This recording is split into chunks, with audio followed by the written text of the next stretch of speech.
and there's not a lot of vegetation in the stream. Now those of you that got really close might have noticed that the fish can go upstream, but we block their path. They can't go down. And that's because when the fish could swim about maybe 15 feet, but then they would go over a cliff. So to keep them from accidentally committing fish-aside, we kind of block their path here. Now, we'll be back here in about 15 minutes. But for now, we're going to head on the Rainbow Trail.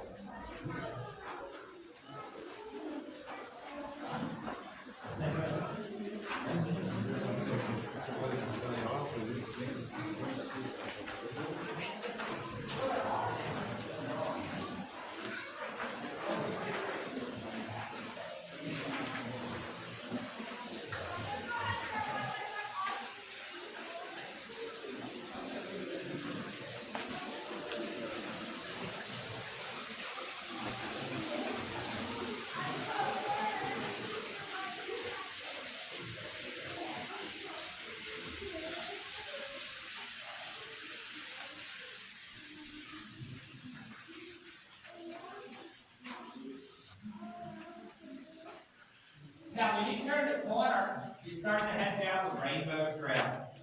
This is the first place in the cave they experimented with colorful lighting.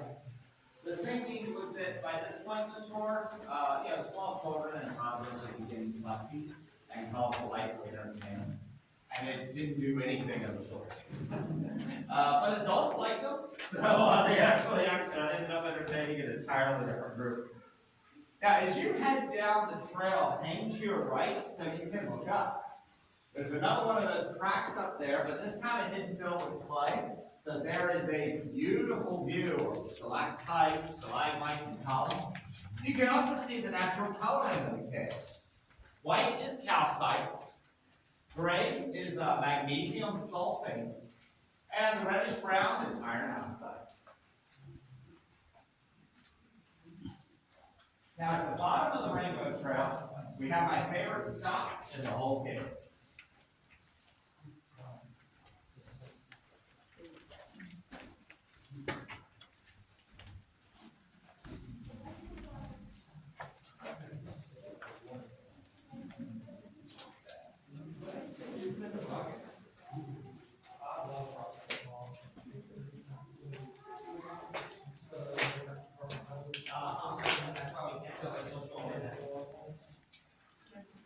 Now, at the bottom of the hill here, you'll see two very pretty things.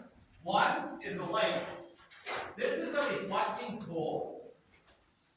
These are a pretty common phenomenon in caves. There's very little air movement, so the surface of the water doesn't break. And they cast perfect mirror reflections. You might be surprised to find that this is really dry because of our dry season. Right now, it probably only has about 2 inches of water in it. Now, once you pass that, look to your left, and I'll hit this light so it'll light up a little better. Now, remember how I said trout stream goes over a cliff? You can see the cliff to your left. Now, the stream's a little on the low side at the moment, but it's still really beautiful to see. So take your time, really take it in, because a very beautiful view, and then join me on up in the room ahead.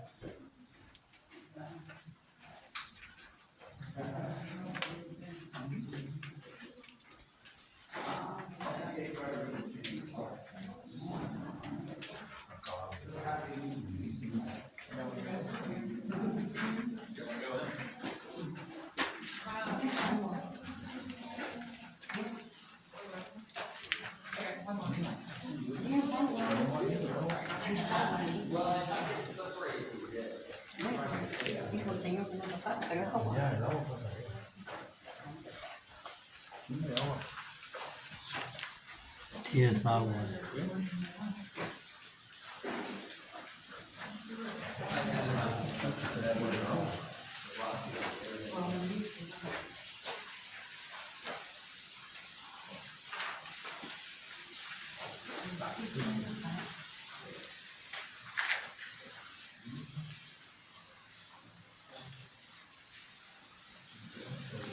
Now this is the painted desert.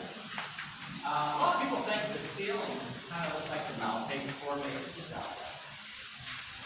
Now, maybe that's a strong place in the whole cave where you can walk. It's actually not a real thing. But you can see, it's on the wall. You mentioned a lot to do. Now, we have a lot to do because some folks have more courage to do conferences. And at least once a week, somebody will try to sneak away from the group and check out the second level. And that's not very safe if you don't have the proper equipment. Remember, we're walking on an abandoned stream. Have you all ever gotten rocks out of a stream before? And you can feel just how glassy and smooth they are? That's what our floor is like. If we were to get rid of the sand, you would think we took a buffer over the floor. It's that smooth. So without the sand, it wasn't if they were going to fall, it was just when and how bad. Now, the second level has been fully explored, though, just by geologists with proper gear. Now, the other side of this room has the formation we can touch.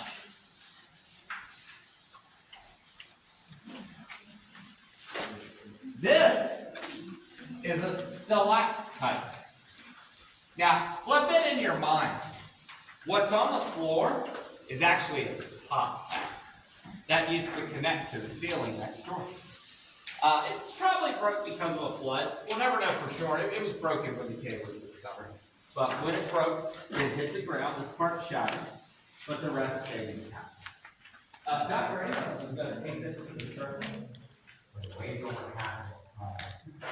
So this is as far as he got it. And he said, you know what? It's going to stay here now. Just cement it to the floor. So many people touched it that it became hand polished. The top looks and stuff feel like pottery. The lower you go, the less shiny it is, and the more like rock it feels. But for the taller members of our group, you be careful because when you bend over, your head goes right under this rock. So if you touch the lower part, really be careful about your head. Now feel free to give it a rub, and then once you've checked it out and rubbed it if you like, head on into the next room. I'll go a little slow so everybody gets a chance to go.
This is the cathedral.